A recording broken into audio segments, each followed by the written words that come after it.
Hey, good afternoon to you. Lou Turner here from the First Coast News Information Center. Most specifically, you're in my cubicle right now. Given the world of social distancing and the way that these media briefings have been going, we are waiting to hear from Mayor Lenny Curry regarding his latest executive order closing down all non-essential business beginning just after midnight tonight. So 12:01 Friday morning, all non-essential business will have to close down. It's a part of something called a safer at home order, where he's hoping to get as many people as possible just staying at home right now. A lot of nuance to this order that came out, you just mentioned just yesterday, followed by Governor Ron DeSantis' similar order that is now statewide.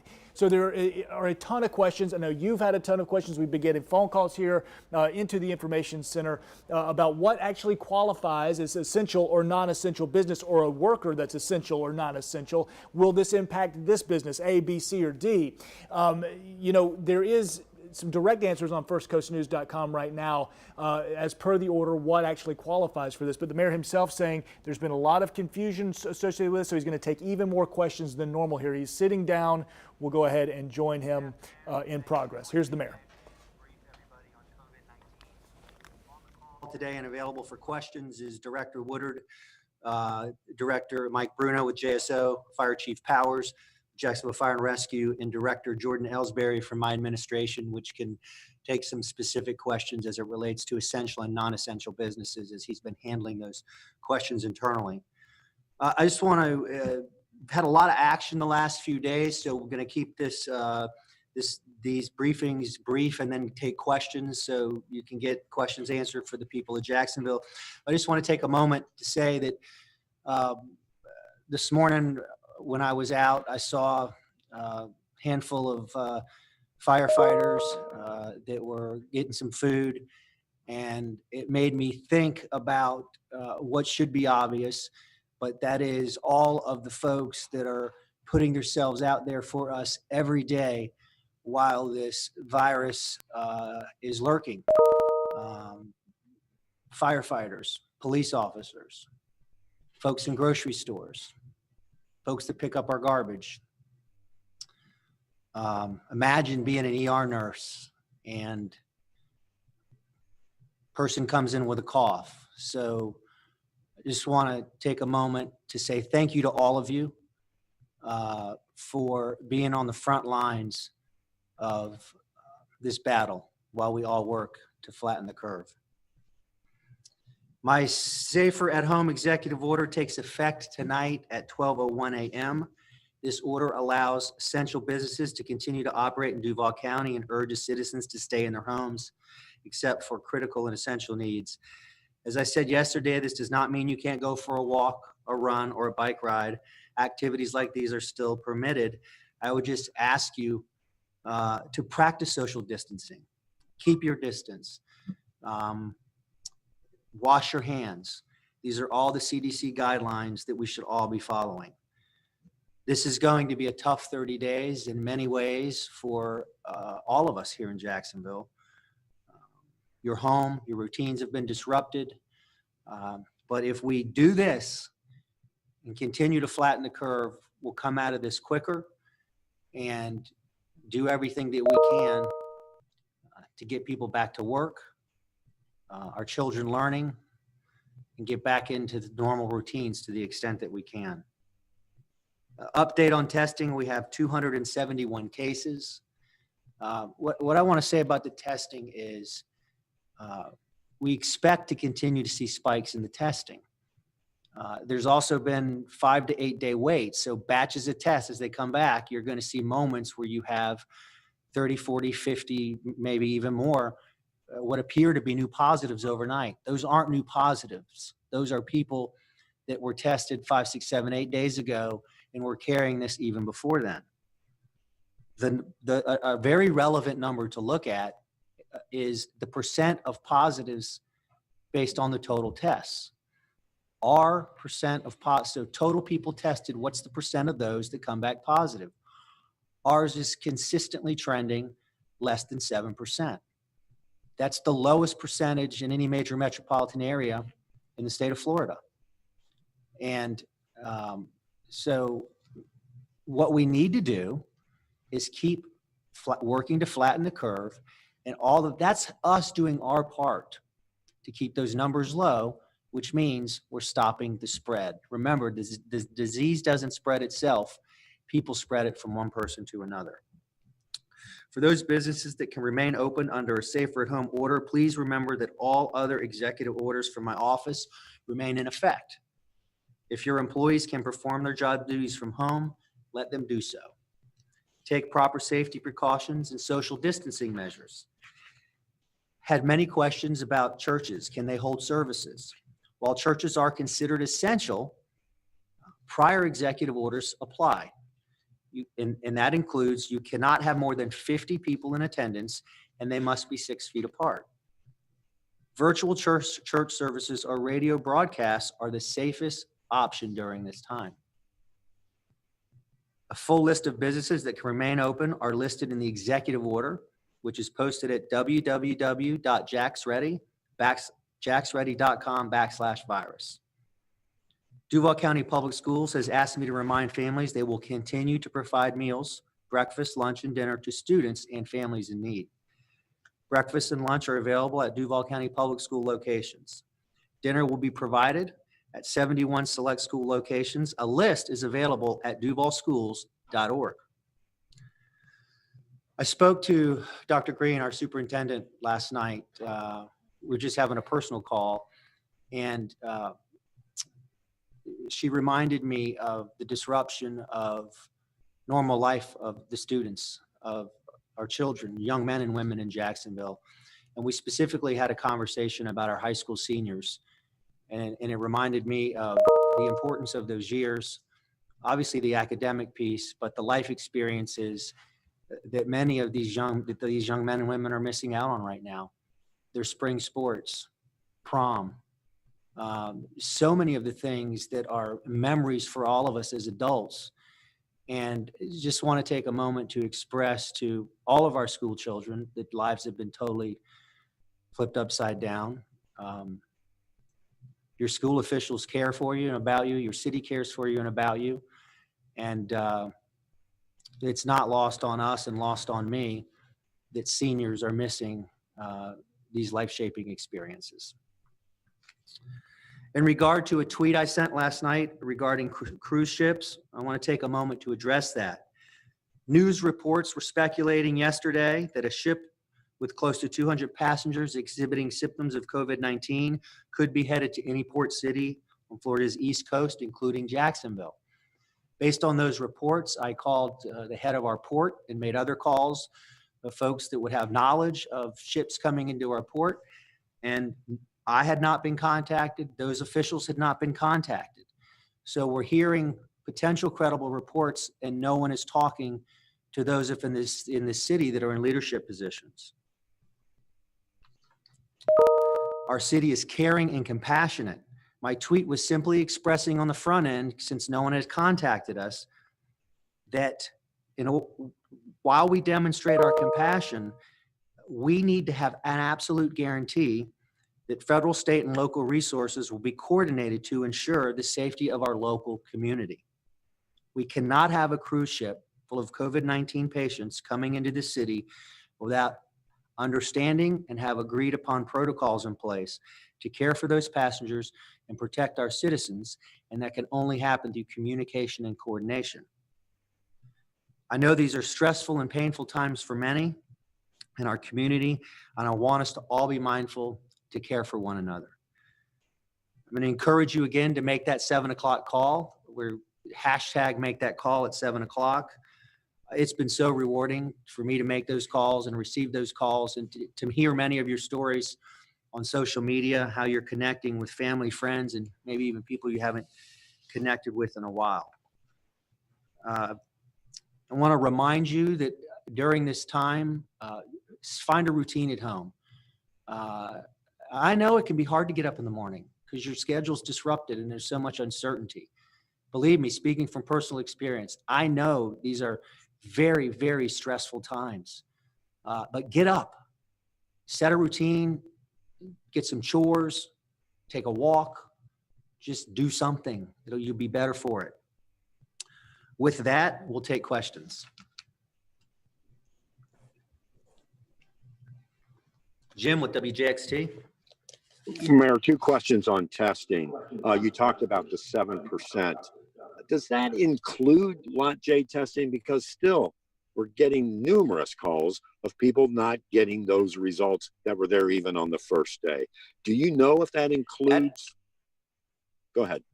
That includes all results that come from the Department of Health, and all testing sites send their results to the Department of Health. So the answer would be yes. So very That's good. an aggregate number of all tests performed. Also, I saw too, are you in demolition on Hart Bridge tomorrow? Is that going to affect the lines there at Lot J? I'm sorry, I didn't hear the question. Hart Bridge demolition begins tomorrow, and they're saying detours in place, and it could be in front of the stadium area. What impact will that have on Lot J? Experts they understand that's coming, so they'll work traffic flow. Our Jacksonville Sheriff's Office and those that coordinate with them will handle that. They'll be on the front end of that. Sky with WJCT. Hey, how's it going, Mayor? I have a couple questions. First off, just regarding public pools and city pools, wondering if we could get some specifics on that, including water sports on open waters. And we also got a press release from PGA North Florida that said that the governor's executive order makes golf an essential activity. Is that something that you think should be going on in Duval County? And does your executive order have anything to cancel that out or close these golf courses? My executive order does have a piece in it that allows for outdoor recreational activity if you're practicing social distancing, which can be done on a golf course. So it would be expected that that's practiced, one person to a cart. You don't touch things that other people touch, etc. Ann with First Coast News. We've gotten some questions from our viewers about food that's available at convenience stores, concerns that is a vector for disease. Also, on a different question, we've also heard about some stores where there have been a number of reported illness or people who've been tested positive for the virus. And I'm wondering if you think that those places, if the people are handling food in any way, if they have any obligation to let the public know if there's been many cases diagnosed at a certain facility or a certain, say, grocery store. I'll let Director Woodard take those two questions on, but let me say this in terms of handling packaged food and whatnot at convenience stores. You should always wash your hands. If you go in and pick something up, go home or get your wipes, wash your hands, wipe the product that you're carrying every single time. Director Woodard. Yes, I think we need to consider really the big picture there, that you're also handling products at a grocery store, but we believe that people are going to follow all the rules when they're doing that. The social distancing, even in a convenience store, is important. As far as the food production, the Department of Health would be monitoring any individual who had tested positive, and they do follow up to ensure that those people are told to quarantine and to take other appropriate actions. Lou with First Coast News. Hey, Mayor, thank you. Ann kind of covered the big question I have. I just wonder what obligation would fall on a bigger business to let folks know we have positives, but that's kind of covered. One of the essentials that's covered on the list are people who are contractors, and that covers a wide range of things, and construction projects as well. Is that any and all type of contractor or any and all type of construction that's going on, or are these just big type things, or even residential? So I'm going to pass that to Jordan Ellsbury. He is intergovernmental affairs in my office and has been working with businesses and our city lawyers to determine who falls under those guidelines. So Jordan. Hey, Lou, to address the question and really the premise of it, the governor established these essential businesses in his executive order released yesterday that goes into effect the same time that ours does tomorrow at 12 a.m. But the answer to your question is yes, they do, whether it's residential, whether it's commercial, outside construction sites, architectural firms, engineering firms are considered essential and will continue to operate.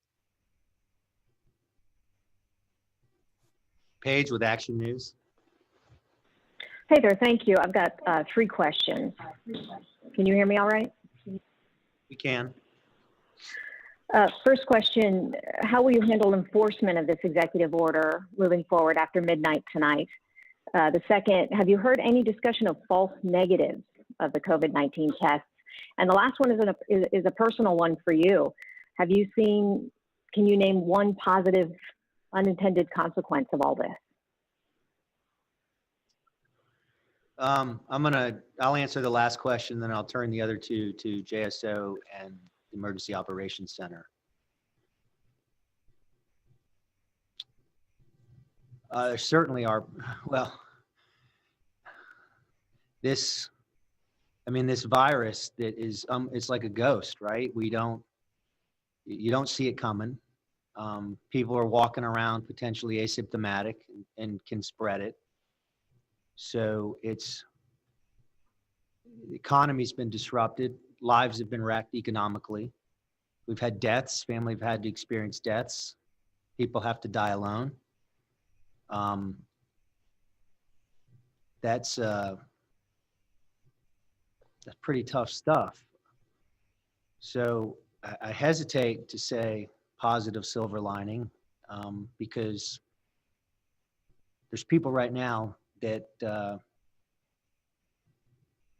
personally may be struggling to have something to look forward to or find any positive in this because of the personal destruction. So,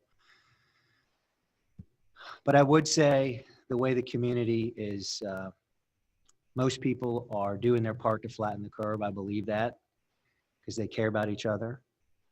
And anecdotally, it seems that people are connecting with each other through the phone calls, the Zoom. And so maybe we come out of this kinder, gentler, slower to attack each other verbally, and see some signs of that happening. With that, I'll probably need to repeat the 2 questions because I spoke for so long. So Director Bruno and Woodard can answer the first 2 questions.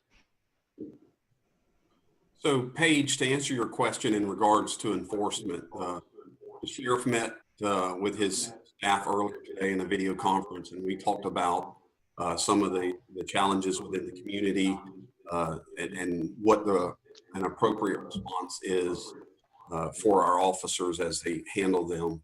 Obviously, in certain situations, we've discussed block parties and other things.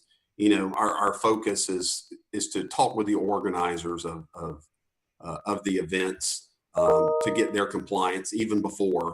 We're monitoring social media and other platforms to try to learn about these events as much as we can in advance. There was one scheduled a few weeks from now, and so we were able to reach out to the organizers. We worked with the council people, and those conversations were very successful to curb that event before it even began. So, but we've talked about enforcement opportunities, and we have a plan moving forward. I will say, by and large, the community is compliant, and it really boils down to the respect that we have for each other and the responsibility that we all share to this community. So by working together, we'll flatten that curve. Regarding the false positives for the test, and as a footnote, we've gone over 3,000 tests now at Lot J this morning. We're not aware of any false positive information or suggestion of that. When people are tested, they're all instructed to self-quarantine. And even after they get the test results back, it's important for people to adhere to the social distancing. But no indications of false positives that we're aware of. There's really only one test that's given, not aware of any subsequent tests that would prove that out. Mike with the Daily Record. Yes, hi, Mayor. 2 questions. One in regard to the cruise ships. You said that the state officials and the cruise ships companies were not communicating locally with the city. When you spoke with the Port Authority, did they give you an indication of what the possibility is that those cruise liners would request to dock in Jacksonville? And then the second question is, in regard to the small business loan program, why is the city decided just to partner with one single organization? Why not consider possibly expanding the program to include other financial institutions with the liquidity to manage it? There's been no contact with anyone at our port. As of last night, no one had contacted our Jacksport leadership or commanding officer, or anyone around them at Mayport. We had heard yesterday, though, there was something in print suggested Jacksonville could be a place, and we were hearing rumors circulating. So the ask would be if people just need to be in touch with local leadership, my office, the port, and Mayport. Jordan Ellsbury, I'll let you take the question on the small business.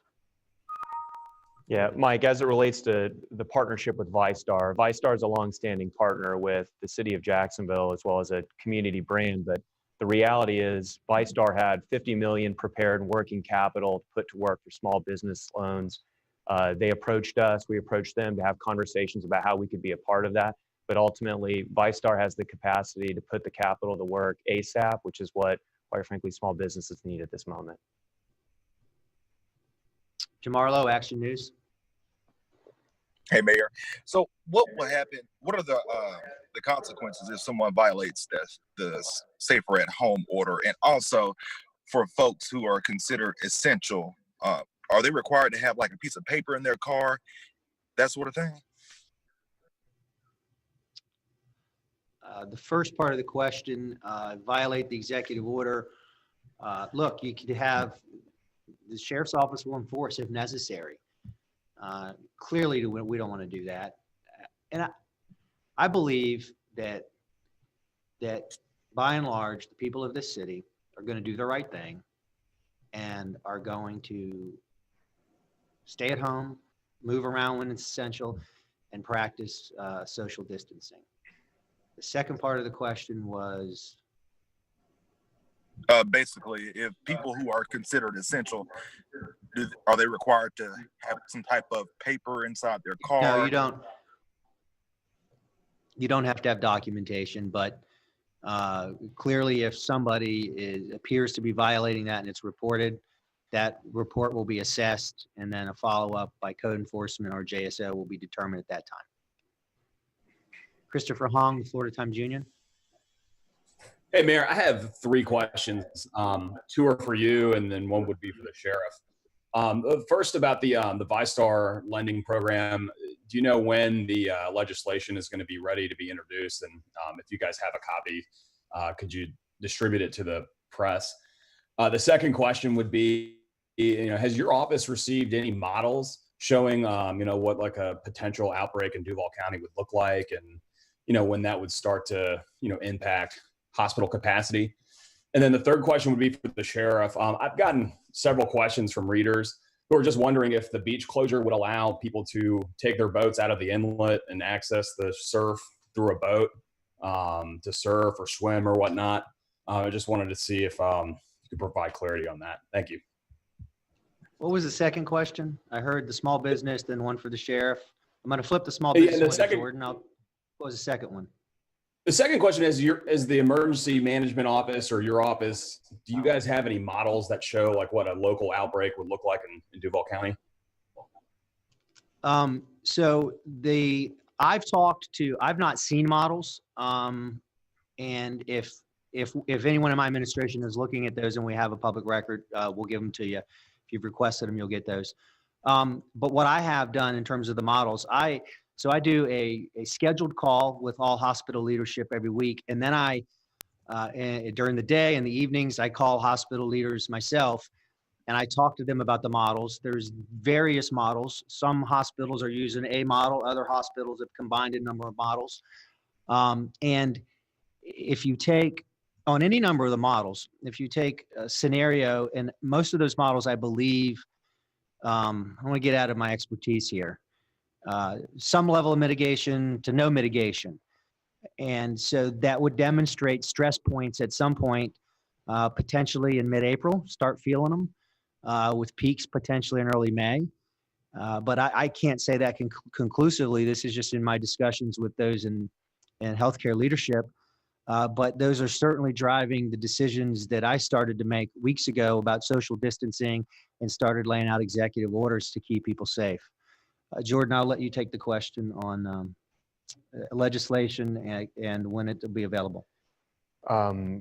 Chris, to answer the question, we plan on filing the legislation tomorrow. We're finalizing the agreement with ViStar today, and the attorneys are finalizing the drafting of the bill.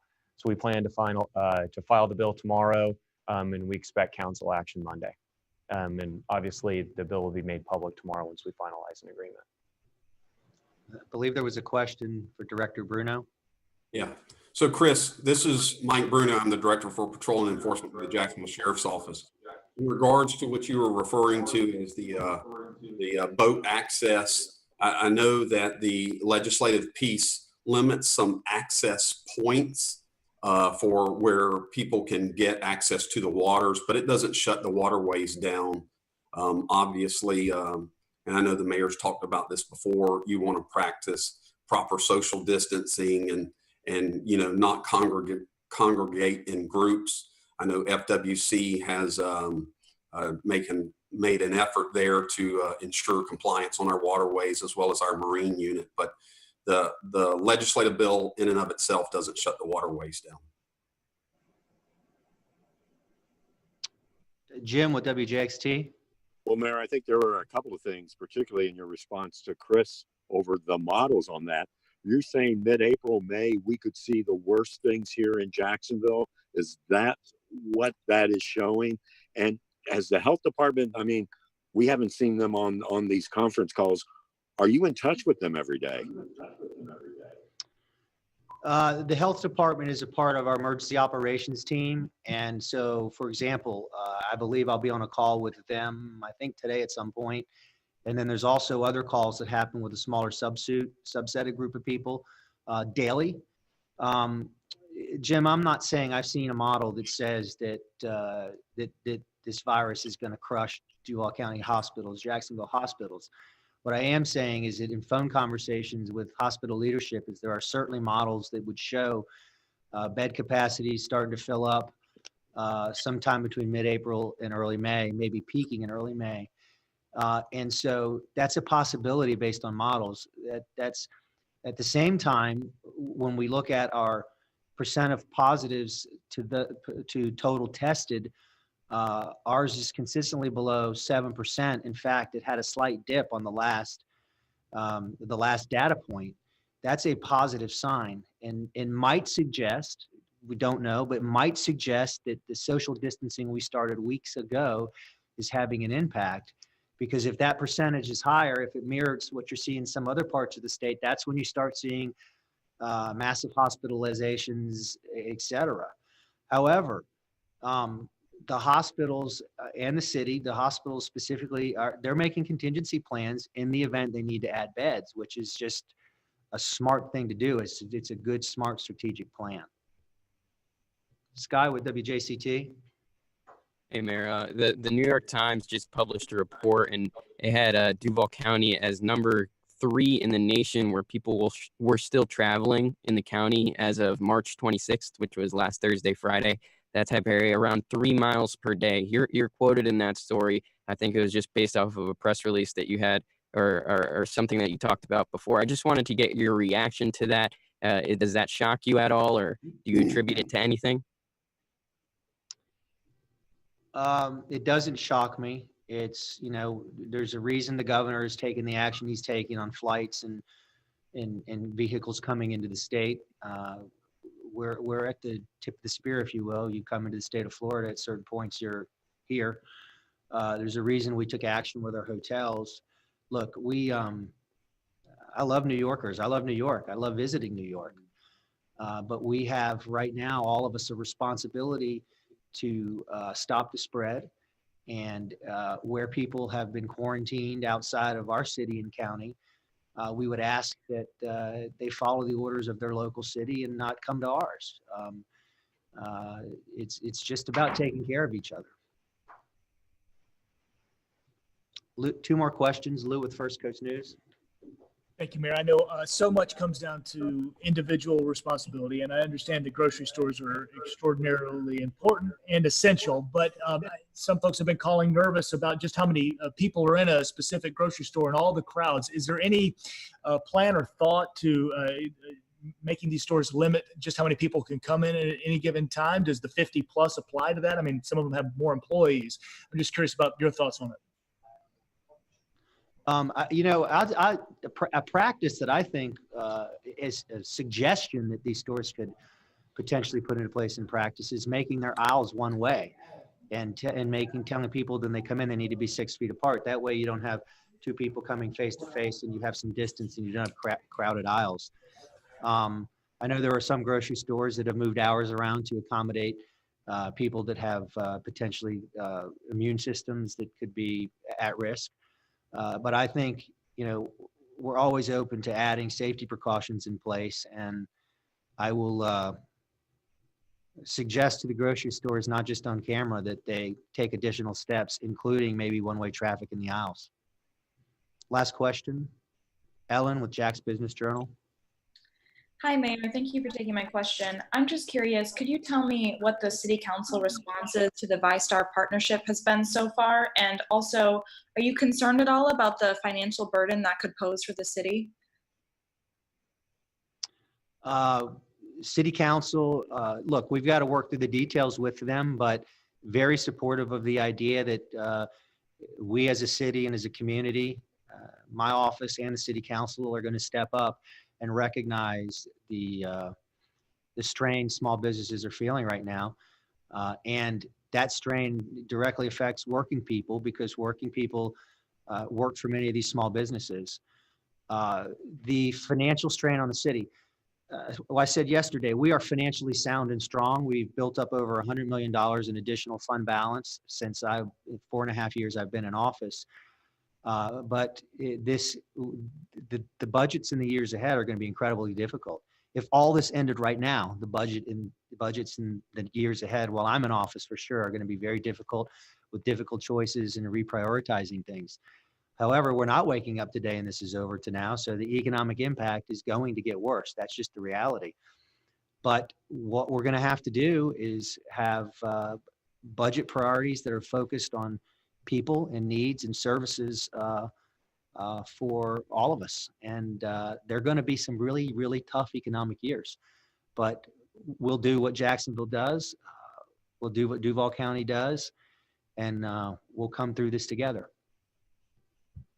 Let me close with Jim and Christopher both asked a question about the models. No one has shared a model with me that keeps me up at night. I'm not afraid, and I don't want people to be afraid. The models simply say hospitals could be stressed, and then there's different models. So it's reasonable for hospital leadership and city leadership to act on the possibility. And that is why you've heard discussions about the field hospital. That is why our hospitals are prepared, if they have to find additional bed space. If we do our part and keep the social distancing, we will flatten the curve. That'll happen.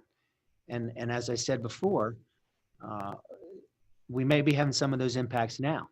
So let's just all do our part and care about our friends, neighbors, all the people of Jacksonville, and practice the things that we've asked you to practice.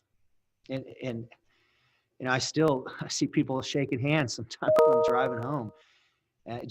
This is real. I mean, this is transmitted. You get it on your hand, you touch your face, you're probably going to get it, and then you're probably going to pass it to somebody else. So wash your hands.